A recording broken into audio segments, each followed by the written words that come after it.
रामकृष्ण हरी. व्यसनाचे दुष्परिणाम सगळ्यांना माहीत असतात, परंतु जे व्यसनी असतात ते त्या व्यसनाच्या इतके आहारी गेलेले असतात, त्यांना आपण काय करतोय हेच कळत नाही. दारू, गांजा, सिगारेट, विडी हे करत असताना ते स्वतःच्या शरीराला त्रास करून घेतात आणि कालांतराने अनेक आजारांना ते बळी पडतात, त्यातच त्यांचा मृत्यूही होतो. परंतु हे करत असताना जो गांजा ओढतो, जो चिलीम फुकतो, त्याच्या धुरावाटे या हवेतील कितीतरी सूक्ष्म जीवजंतू त्यांचा नाश होतो, ते मरण पावतात.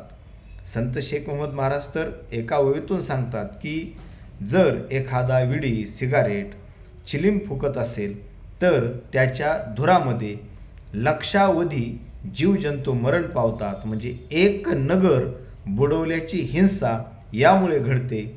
हे सांगताना ते एका ओळीतून म्हणतात, एक नगर बुडविल्याची हिंसा, एका चिलमीने घडे ऐसा, सांगेन तो भाव परियसा, समस्त हो तुम्ही.